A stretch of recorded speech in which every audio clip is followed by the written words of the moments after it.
Ever feel like you're stuck in survival mode at 3 in the morning just trying to get your baby back to sleep? Oh, You're yeah. not alone. Yeah. But what if I told you that those late night snuggles, those middle of the night moments of connection, um, could actually be about more than just getting through the night? Mm-hmm.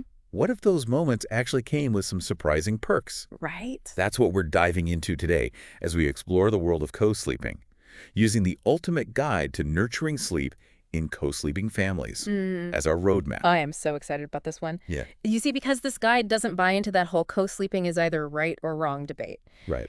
It actually takes a really nuanced research-backed approach and says, you know what, let's look at the needs of this family and figure out what works for them, not try to fit them into some kind of a box. And you know what I love about this guide right off the bat Yeah. is it kind of drops this truth bomb on us, which is that in many cultures around the world, co-sleeping isn't the exception. It's the norm. That's right. It's what people do. Yeah. And I think it's so easy for us to get caught in our own little cultural bubbles and Yeah. forget that there are so many different ways to approach this whole parenting sleep thing. Absolutely. And it makes you realize that, we don't have to reinvent the wheel here. Right. There are cultures that have been co-sleeping successfully for centuries. And have thrived doing it. Exactly. Like the Morales family, for example, who we meet in the book. Yes. Their cultural background plays a huge role in how they approach sleep. And for them, co-sleeping is just a non-negotiable. It's part of their family's fabric. And I think it's so important that this guide honors and respects those traditions, because for many families, like the Morales family, co-sleeping isn't just a matter of preference. Right. It's a deeply ingrained part of their cultural identity. And what I love is that this book doesn't shy away from the fact that co-sleeping can actually have real, tangible benefits. Oh, absolutely. We're not just talking like warm fuzzies here. No. Although those are nice too. Of course. But actual measurable improvements Right. for both babies and parents. It's true. And, one of the things that really struck me was this idea that co-sleeping can actually make mothers more in tune with their baby's needs. Interesting. Isn't that fascinating? Yeah. It's like they develop this almost sixth sense. Like a superpower. Exactly. Wow. And there's actually research to back this up. Yeah. A study by Teddy and his team back in 2016 found a real link between co-sleeping and what they called heightened maternal intuition. Okay, so we're not just imagining it. No, you're not imagining it. It's a real phenomenon. Okay, but let's be real for a second. Please. Anyone who has ever co-slept knows it's not always sunshine and rainbows and, sleeping through the night every night. It's true. Those 2 a.m. wake-up calls The struggle is real. are very real. Yes. And let's be honest, they can really take a toll. I do. Remember Tom and Sarah and little Ethan? Oh, yes. Poor Tom and Sarah. 18 months old, up every couple of hours. Every couple of You hours. were exhausted. And you know what? The book doesn't shy away from that. No, does it? It acknowledges that there are challenges to co-sleeping. Yeah. It's not always easy. Right. Yeah. And I think that's what makes it such a valuable resource because it's not trying to sugarcoat anything. Exactly. It's about giving you the full picture, the Yeah, good, the yeah. bad, and the sleep deprived. And a lot of those struggles come from a fundamental misunderstanding of how babies sleep. Oh, tell me about it. We tend to project our own sleep patterns onto our babies. Yes. We think, oh, well, if I can sleep for 8 hours straight, then surely my baby can too. Right, if I can do it, you can do it. Exactly. But here's the thing. Their little internal clocks are wired completely differently. And this is where it gets really interesting It does. because the book delves into the science of baby sleep in a way that is seriously eye-opening. It's fascinating, isn't it? It is. To understand the why behind all those night wakings. Yeah, it's like it's not just our babies trying to drive us crazy. No. Which sometimes it feels like. Sometimes it does. But there's actually a method to the madness. There is. So tell us more. What's going on in those tiny little brains when they're sleeping? Well, for starters, studies have shown that babies have these super short sleep cycles, like way shorter than ours. Okay. We're talking 50 to 60 minutes compared to our luxurious 90 to 120. Oh, to sleep like a grown-up again. Right, exactly. Huh? So naturally, they're going to be waking up more frequently. That makes so much sense. It's not necessarily a bad thing. It's just different. It's just different. And once we understand that, it can really change our whole perspective on those night wakings. So it's about shifting our expectations. Exactly. And meeting our babies where they are developmentally. That's- So instead of panicking at every peep, how do we actually make this knowledge work for us? That is the million-dollar question, isn't it? Right, because we still need to sleep. We do. We can't just be up all night every night. No, we can't. So how do we find that sweet spot between responding to our baby's needs and getting some decent shut-eye ourselves? Well, that's where understanding the different stages of baby sleep becomes absolutely crucial. And thankfully, this guide breaks it down in a really clear, age-specific way. It's like having a cheat sheet for decoding your baby's sleep. Exactly. It's like having a secret weapon in your back pocket. I love it. Okay, so stay tuned, everybody, because in the next part of our deep dive, we're going to unpack those age-specific sleep patterns and give you the tools to not just survive, but actually thrive during those early years of parenthood. We'll be right back after a quick break. And you know what I love about this guide? What's that? It doesn't just stop at the why behind all these night wakings. It actually gives you the tools to navigate each stage from those early weeks all the way to toddlerhood. It really does, and it's so helpful to have that roadmap, right? Like, to know what to expect and how to respond in a way that supports both your baby and yourself. Right, because let's be honest, those first few months especially, Oh my God. you're just living in this perpetual cycle of feeding and changing and trying to steal a few minutes of sleep whenever you can. It's like survival mode. It really is. Yeah. Remember Alex and Mia from the Oh, book? yes. Poor Alex and Mia. They were convinced that their 2-week-old was waking up every hour just to torture them. Oh, I remember that. And, you know, it's so funny because that is such a common fear for new parents. Oh, absolutely. But what this guide reminds us is that those frequent wakings are actually a good sign. Okay. They mean that your baby is developing right on track, their little bodies are working overtime, and that takes a lot of fuel. It's true. It's easy to forget how much growing and learning is happening during those first few months. So much. It's like their brains are on overdrive. Absolutely. But then as they get a little bit older, say around 3 to 6 months, yeah, establishing a consistent bedtime routine becomes so important. it really does. And you know, the Johnsons from the book, they swear by this. Oh yeah, they're all about that routine. And for good reason, because around this age, babies are starting to develop more predictable sleep-wake cycles. And so having that predictable routine can really help to reinforce those natural rhythms. Right. It's like setting their internal clocks to the right time zone. Exactly. So it's not just about getting them into bed at a certain hour. It's about creating this calming and consistent sequence of events that signals to their bodies, okay, it's time to wind down now. Absolutely. But then, Yeah. just when you think you've got it all figured out, Right. those hourly wakings often make a comeback around 6 to 12 months. They do. It's like, are you kidding I me? say right back to square one. But here's the thing that I found really interesting. What's that? The book emphasizes that not all wakings are created equal. Ah, that's such an important distinction. So even though it feels like you're back to square one, Yeah. there's a method to the madness. There is. Tell me more about this. Well, take Arjun, for example. Okay. His parents, the Patel family, they were at their wits' end with his frequent night wakings. Oh, I bet. But what they discovered through careful observation was that some of those wakings were actually just brief stirrings, Oh, interesting. where he could easily be soothed back to sleep with just a gentle pat or a shush. So it's about learning to differentiate between like a full-blown hunger cry and those little sleep cycle blips Exactly. where they might just need a little reassurance to drift back off. And around this age, you might also encounter separation anxiety, Oh, yes. which can definitely throw a wrench into the sleep situation. Absolutely. Remember Sophia from the Morales family? Her separation anxiety was peaking around this age, and bedtime became a real struggle. Of course. Poor Sophia.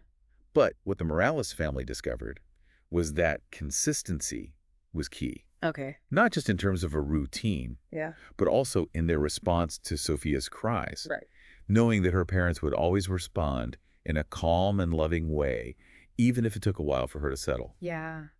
Gave her the security she needed to eventually fall asleep on her own. So it's about finding that balance between responding to their emotional needs, but also giving them the space to develop those self-soothing skills. Exactly. And then as they transition into toddlerhood, Oh, boy. those bedtime battles can take on a whole new form, Buckle up. right? It's like they suddenly develop this newfound sense of independence. Yes. And they are determined to exert their will at all costs, especially at bedtime. Especially at bedtime.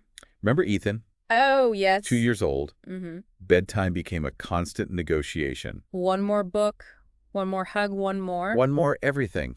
I know, it's like they're testing us at every turn. They are, and that's where I think a concrete tactic like the bedtime pass technique that's outlined in the book can be really helpful. Oh yeah, the bedtime pass. Tell me more about that. Okay, so basically you give your toddler one pass that they can use to get out of bed for one last request, Okay. whether it's a hug, a sip of water, or even just to tell you something very important. Right. And once that pass is used, that's it. No more getting out of bed. No more negotiations. I love it. It's brilliant, right? It is. And speaking of things that can disrupt sleep, Yes. let's talk about teething for a second. Oh, the dreaded teething. Remember little Emma from the book? Oh, poor Emma. Her parents were convinced she was waking up every hour on the hour just to drive him crazy. Oh, you've been there. But turns out those tiny teeth were packing a powerful punch. They really do.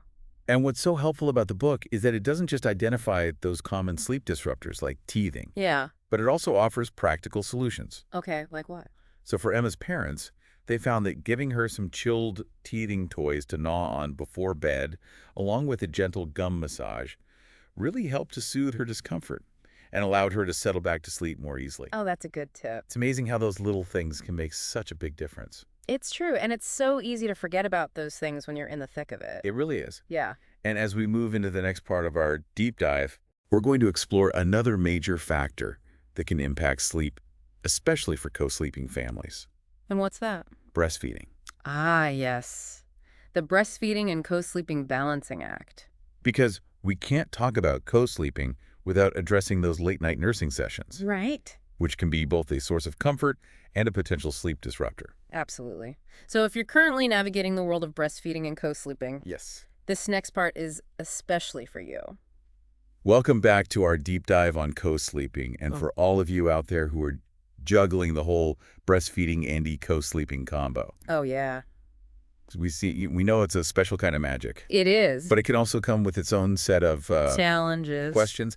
And let's be honest, a little A exhaustion. little, yeah, a little bit. So today we're going to unpack some of those questions and offer some practical tips for finding that sweet spot between nighttime nursing and getting the sleep that you need. And you know what I love about this guide? What's that? It doesn't shy away from those challenges. Right. But it also really celebrates the incredible benefits of nighttime breastfeeding. Because it's not just about comfort. Right. It's backed by some serious science. So spill the tea. Right. Tell us about the science behind those late-night nursing sessions. Okay, well, for starters, did you know that those nighttime feeds are actually nutritional powerhouses? Really? Yeah. Yes, a 2006 study by Kent and his team found that night feeds can account for up to 20% of a breastfed baby's total milk intake. Wow, 20%. That's a lot. It's significant, right? So that's a lot of their daily nutrition that's happening while most of us are sleeping. Exactly. No wonder those little ones get so snuggly at night. Right, they're like little milk monsters. Exactly. And it's not just about filling their tummies either, right? No, absolutely not. Remember Maya and Zoe's story from the book? Yeah.